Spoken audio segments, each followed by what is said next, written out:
So here we are up on this beautiful roof. Got a beautiful elastomeric coating on top of a built up, probably a modified bitumen roof at one point. We have a roof drain with an inverted screen. On the screen, it does have a rust or a hole. I'd probably want to make a note of that for my client so that they did not have to worry about that. And then, in the event that we have got a major clog, I do have a scupper off the side, which is very, very good. As we walk through a roof like this, it's very important to do a very thorough walk. That walk should include the perimeter, looking at this termination bar and how the roof is installed, as well as we call it a police walk, or just a coordinated walk across this entire roof plane. So let's take a little bit of walk how I would do this. I go in about every 10 foot. I just walk back and forth, looking at everything from the roof plane, is it draining, to the surface condition, to the seams of the roof, throughout this entire roof. So we want to make sure we do that. All these pipes placed up on these chairs are for the air conditioning condensate, so we don't have this condensation just rolling across the roof. This condensation is protected and draining through a roof drain. We do have 5 rooftop units up here and 1 pad for a rooftop unit that's not installed. When we look at this unit, if you recall from previous videos, we want to look at the exterior of the unit first for any general damage or conditions that are reportable.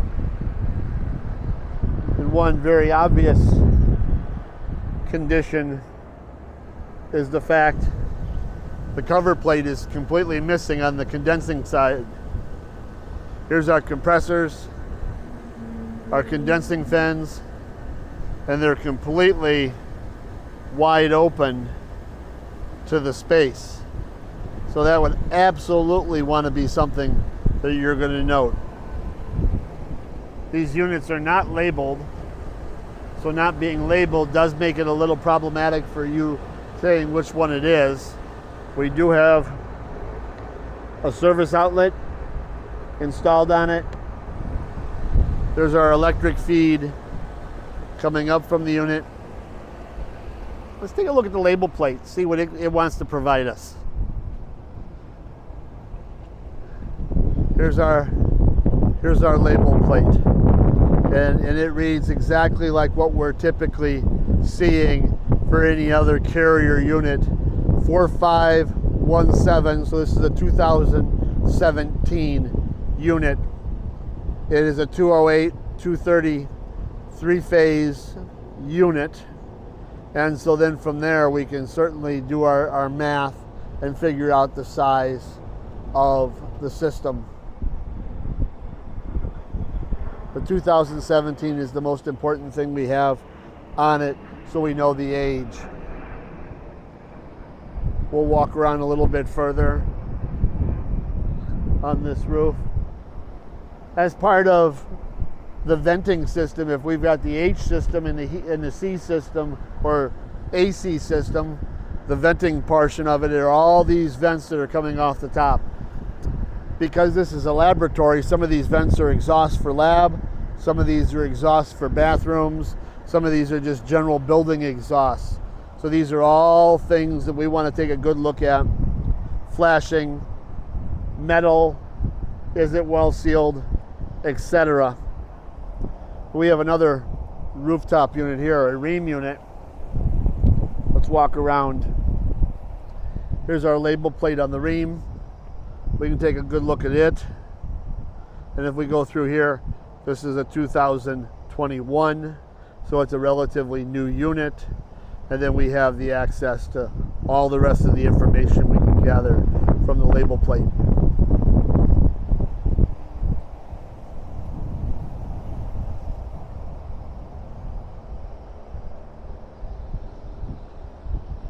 This particular unit does have an outside air intake where that other Carrier did not.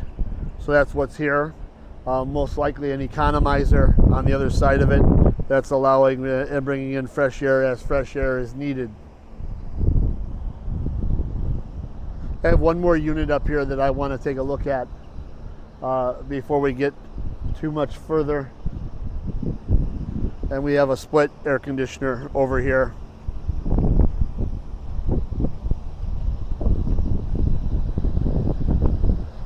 Split air conditioner is not unlike the split air conditioner you'll find on the residential. This one's up on a bracket. It's all nice and level.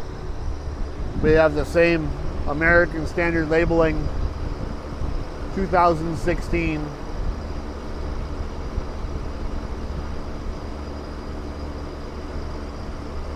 Five-ton unit. Disconnect.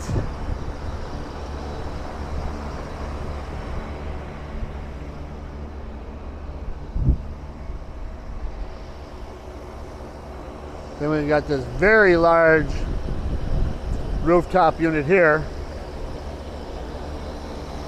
If you take a look at the electric for it, you can see the damage on the convenience outlet where it has been hit and damaged.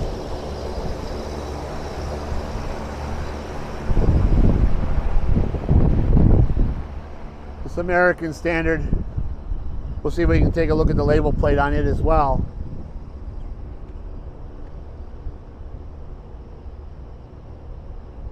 This particular unit is a November of 21 as well. Very large. But you'll see, no matter what size of the unit, we've got a trapped condensate going into a controlled condensation pipe. So whether it's a small unit or a large unit, they're all installed in a very similar manner.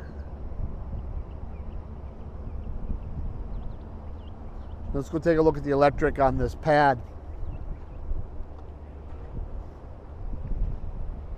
There's a couple of things over here on this pad that we definitely want to mention to our clients. Probably first and foremost, we've got port terminations right here. Where just wires laying here instead of being encapsulated and properly capped off. I don't ever recommend walking on these pads. You don't know what the structure is like underneath it. You want to walk around it. And then we have all of this liquid tight conduit fractured and broken down by the sun. So all of that are issues that we definitely want to bring up to our clients. Just a beautiful look at our roof.